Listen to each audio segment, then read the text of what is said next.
নমস্কাৰ বলো সকলোকে পুনৰবাৰ আপন নিউজৰ অন্য এটা ধামাকাদাৰ খবৰলৈ স্বাগতম জনাইছো। আজিৰ এই ভিডিঅটো ফুল্লি ইনফৰমেটিভ আৰু বিৰাটেই প্ৰয়োজনীয় এটা খবৰ সকলোলৈকে এই ভিডিঅটো আপোনালোকে শেয়াৰ কৰি দিয়ক। আপোনালোকে থাম্বনেল চাই যিদৰে নেকি এই ভিডিঅটোত ক্লিক কৰিছে সেই সকলোবিলাক আপোনালোকে ইনফৰমেশন আজিৰ এইটো ভিডিঅত পাই যাব। আপোনালোকে যদি হায়াৰ সেকেন্ডাৰী পাস কৰি বৰ্তমান ভাবি আছে যে মই কি পঢ়িম, মই ডিগ্ৰী কৰিম নে মই কোনোবা আইটিআই এখন বিদ্যালয়ত এডমিশন লম নে মই অন্য কিবা কৰিম, বা আপোনালোকে যদি ডিগ্ৰী আজিৰ পৰা ৩-৪ বছৰ আগতেই আপোনালোকে কমপ্লিট কৰিলে বা আপোনালোকে হায়াৰ সেকেন্ডাৰী আজিৰ পৰা ৩-৪ বছৰ আগত কমপ্লিট কৰিলে এতিয়ালৈকে এটা চৰকাৰী চাকৰি আপোনালোকে গুটাব পৰা নাই, তেন্তে চিন্তা কৰিব নালাগে। আপোনালোকে আজি মই আপোনালোকক এই ভিডিঅটোৰ জৰিয়তে আপোনালোকক জনাম যে কেনেকৈ আপোনালোকে এটা সেন্ট্ৰেল চৰকাৰ লগতে আসাম গভৰ্ণমেণ্টৰ চাকৰি লাভ কৰিব। আজিৰ এই ভিডিঅটোৰ মাধ্যমেৰে মই আপোনালোকক জনাম। আপোনালোকৰ কাৰণে বিৰাট এটা সুন্দৰ অপৰচুনিটি ওলাই আহিছে। আপোনালোক সকলোৱে এতিয়া সেন্ট্ৰেল চৰকাৰ মানে ভাৰত চৰকাৰৰ চাকৰি আৰু আসাম গভৰ্ণমেণ্টৰ চাকৰি আপোনালোকে লাভ কৰিব পাৰে যদিহে আপোনালোকে হায়াৰ সেকেন্ডাৰী পাস কৰিলে। তো বন্ধু বান্ধৱীসকল ভিডিঅটো সম্পূৰ্ণকৈ চাই থাকিব। মই আপোনালোকক কৈছোৱে আজিৰ এই ভিডিঅটো আপোনালোকৰ কাৰণে ফুল্লি ইনফৰমেটিভ আৰু নলেজেবল ভিডিঅ হ'ব, শেষলৈকে চাই থাকিব। মই শ্ৰী প্ৰাঞ্জল গগৈ, আপোনালোকে চাই আছে আপোন নিউজ। আহক আৰম্ভ কৰোঁ আজিৰ ভিডিঅ'। যেতিয়া নেকি কোনোবা এটা ল'ৰা বা কোনোবা এজনী ছোৱালীয়ে হায়াৰ সেকেন্ডাৰী পাস কৰে তাৰ পাছত তেওঁলোক বিৰাটেই কনফিউজ হৈ যায় যে মই এডমিশন এতিয়া ল'ম ক'ত, আইটিআই বিদ্যালয়ত এডমিশন ল'ম নে মই এডমিশন ল'ম ডিগ্ৰী কৰিবৰ কাৰণে। বহুতো আইটিআই কৰা ল'ৰা ছোৱালী বৰ্তমান সময়ত ঘৰত এনেই বহি আছে আৰু বহুতো ডিগ্ৰী কৰা ল'ৰা ছোৱালী বৰ্তমান সময়ত হাজিৰা কাম কৰি আছে। বহুতে এই বস্তুটো লক্ষ্য কৰে আৰু তাৰ পাছত বহুতে মানে হায়াৰ সেকেন্ডাৰী পাস কৰাৰ পাছত কনফিউজড হৈ যায় যে কৰিম কি ভাই। যেতিয়া ময়ো হায়াৰ সেকেন্ডাৰী পাস কৰিছিলোঁ তেতিয়াও মই কনফিউজ হৈছিলোঁ যে মই আইটিআই কৰিম নে ডিগ্ৰী কৰিম। অৱশেষত গৈ ডিগ্ৰী কৰাটো মানে সিদ্ধান্ত কৰিলোঁ। তো এনেকুৱা কনফিউজনৰ মাজত ফচি থাকে বহুতো ল'ৰা ছোৱালী যে কৰিম কি। বৰ্তমান সময়ত অসম চৰকাৰৰ চাকৰি ওলাইছে প্ৰায় 13,000টা পদ, কিন্তু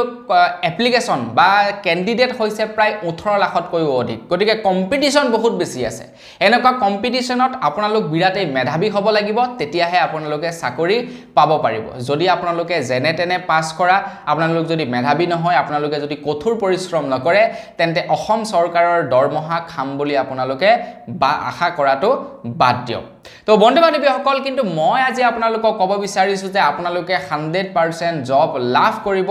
100% জব লাভ কৰিবই যদিহে এই ভিডিঅ'টো আপোনালোকে সম্পূৰ্ণকৈ এবাৰ চাই দিয়ে। আমাৰ অসমৰে ডিব্ৰুগড়ত north east fire service academy নামেৰে এখন বিদ্যালয় আছে,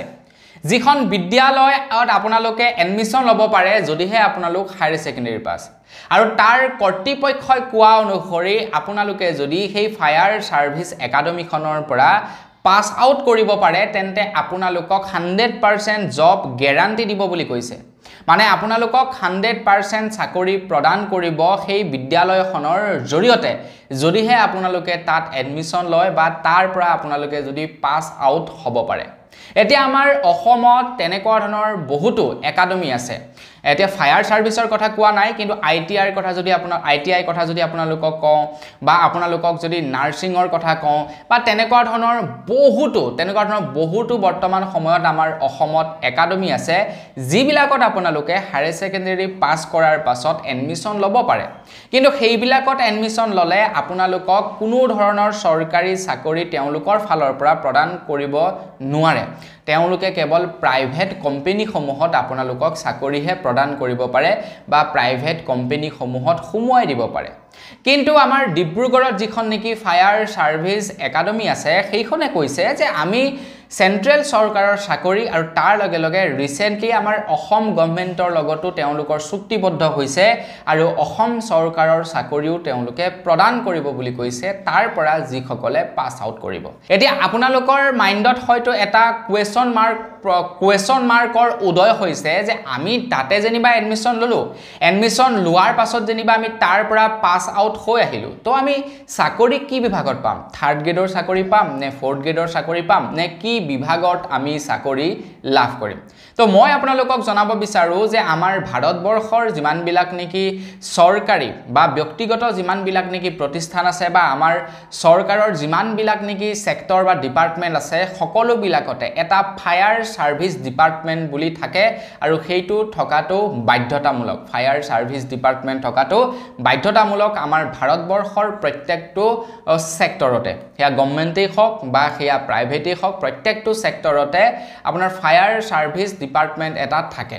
এতিয়া এই যিখন নেকি ইনষ্টিটিউটত পঢ়ি অহা লৰা ছোৱালী থাকিব সেই লৰা ছোৱালী বিলাকে এই ফায়াৰ সাৰ্ভিস ডিপাৰ্টমেন্টত চাকৰি লাভ কৰিব যেনে ইণ্ডিয়ান অইলত লাভ কৰিব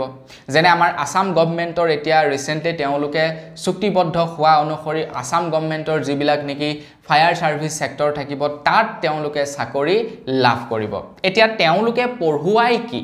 তেওঁলোকে কি পঢ়ুৱাই সেই বিদ্যালয়খনত যে আপোনালোকে ডাইৰেক্টলি চাকৰি পাই যায় অন্য এখন অসম চৰকাৰৰ বিদ্যালয়ত পঢ়িলে আপোনালোকে চাকৰি নাপায় এতিয়া তেওঁলোকে তাতে আপোনালোকক প্ৰেক্টিকেল আৰু থিওৰি দুয়োটা বস্তু পঢ়ায় অলৰেডি বহুতো লৰা ছোৱালীয়ে তাতে প্ৰেক্টিকেল আৰু থিওৰি দুয়োটাই কৰি আছে তাত পঢ়ি আছে আৰু বহুতো লৰা ছোৱালীয়ে তাৰ পৰা অলৰেডি পাস আউট হৈ আহিছে তাতে কি কৰে আপোনালোকক ফায়াৰ সাৰ্ভিসৰ লগত ৰিলেটেড যিমানখিনি প্ৰেক্টিকেল নলেজ বা যিমান বিলাক নেকি আপোনাৰ থিওৰি থাকিব সকলো বিলাক তাতে আপোনালোকক তেওঁলোকে শিকাই পঢ়াই বুজাই পঠায় লাইক আপোনালোকক যদি উদাহৰণ দিবলৈ যাওঁ এজন ডক্টৰে যেতিয়া নেকি এখন প্ৰাইভেট চিকিৎসালয়ত পঢ়িবলৈ যায় তাতে তেওঁলোকক কি শিকায় যে কোনোবা এজন ৰোগী যদি আপোনালোকৰ ওচৰলৈ আহে তেন্তে সেই ৰোগীজনক আপোনালোকে কেনেকৈ চাব সেই ৰোগীজনক আপোনালোকে কি মেডিচিন দিব কি কাৰণতে এই বেমাৰটো হৈছে তেওঁলোকক প্ৰেক্টিকেল নলেজো দিব বা লগতে থিওৰি নলেজো দিব ঠিক তেনেকুৱা ধৰণৰে হৈছে এই north east service fire service যিখন নেকি একাডেমি আছে তাত আপোনালোকক ফায়াৰ ডিপাৰ্টমেন্টৰ লগত জড়িত সকলো বিলাক আপোনালোকক নলেজ প্ৰদান কৰিব আৰু তাৰ পাছত আপোনালোকক এখন সাৰ্টিফিকেট তাৰ পৰা প্ৰদান কৰিব আৰু সেই সাৰ্টিফিকেটখনৰ জৰিয়তে আপোনালোকে আমাৰ ভাৰতবৰ্ষৰ সেন্ট্ৰেল গভৰ্নমেন্টৰ লগতে আসাম গভৰ্নমেন্টৰ যি বিলাক নেকি ফায়াৰ সাৰ্ভিস ডিপাৰ্টমেন্ট আছে তাত আপোনালোকে চাকৰি লাভ কৰিব তাতে আপোনালোকে জব গ্যাৰান্টি আপোনালোকক দিব বুলি জনাইছে ইয়াৰ কৰ্তৃপক্ষজনে তো সেই বিদ্যালয়খনৰ কৰ্তৃপক্ষই জনোৱা অনুসৰি তাৰ পৰা বহুতো লৰা ছোৱালীয়ে অলৰেডি পাস আউট হৈছে আৰু যিসকলে নেকি পাস আউট হৈছে তেওঁলোকক ভাৰতীয় অইল ডিপাৰ্টমেন্টত তেওঁলোকক ইণ্ডিয়ান অইল কৰ্পোৰেচনত চাকৰি প্ৰদান কৰিছে বুলি জনাইছে তো আপোনালোকে মোৰ কথানো কিয় বিশ্বাস কৰিব লাগে আপোনালোকে নিজে এই ফটোসমূহ চাই লওক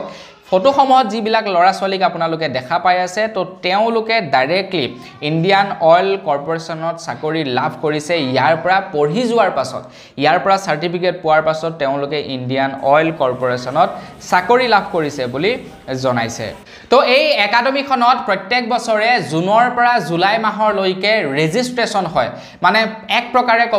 কবলৈ গলে আপোনালোকে এডমিশন ল'ব পাৰে জুন আৰু জুলাই মাহত এই বিদ্যালয়খনত আৰু জুন আৰু জুলাই মাহত এডমিশন ললে জুলাই শেষৰ ফালে আপোনালোকৰ ক্লাছ আৰম্ভ হ'ব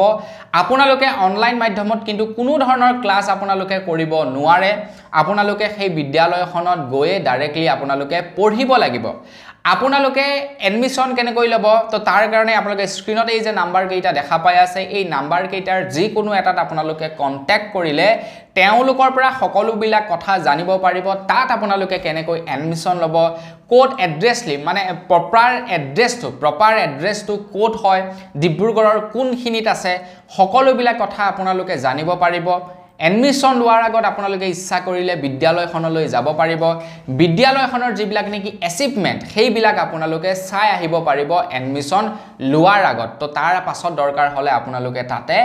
এডমিশন ল'ব তো বন্ধু বান্ধৱীসকল বাহিৰা কোনোবা এটা ইনষ্টিটিউট হলে অকনমান বিশ্বাস কৰিবলৈ কঠিন হয় কিন্তু যেতিয়া নেকি অসমৰে এখন বিদ্যালয় হয় অসমৰে এখন ইনষ্টিটিউট হয় তেতিয়া বিশ্বাস কৰিবৰ কাৰণে 99% চান্সটো বাঢ়ি যায় হয়নে নহয় কমেন্ট বক্সত আপোনালোকে নিজেই লিখিব তো আপোনালোকে যাওক যদি হায়াৰ সেকেন্ডাৰী পাস কৰিছে এনে যদি ঘৰতে বহি আছে এতিয়ালৈকে কি কৰিম কি নকৰিম ভাবি পোৱা নাই তেন্তে আপোনালোকে এডমিশন তাতে গৈ ল'ব পাৰে আৰু এডমিশন ল'বলৈ যাওঁতে বা ফোন কল যেতিয়া আপোনালোকে তেখেতলোকলৈ কৰিব তেতিয়া আপোনালোকে খালি এটাই কথা ক'ব যে মই এই ভিডিঅ'টো আপোন নিউজ চেনেলটোৰ জৰিয়তে আপোনালোকলৈ কল কৰিছোঁ মানে আপোনালোকৰ প্ৰমোচনটো বা আপোনালোকৰ বিদ্যালয়খনৰ কথা মই আপোন নিউজ চেনেলটোত পাইছিলোঁ আৰু তাৰ পাছত মই আপোনালোকক কল কৰিছোঁ ভিডিঅ'টো সকলোলৈকে শ্বেয়াৰ কৰি দিয়ক আজি আপোনালোকক জনাব লগা ইনফৰমেশ্যন ইমানটোৱে আছিলে জানি কেনেকুৱা লাগিলে কমেণ্ট কৰি জনাব যদি ভাল লাগিলে লাইক এটা কৰিব চেনেল যদি সাবস্ক্ৰাইব কৰা নাই সাবস্ক্ৰাইবটো কৰি ল'ব পুনৰ এটা ভিডিঅ' লগ পোৱাৰ সাজলৈ বিদায় মাগিছোঁ ধন্যবাদ জয় অসম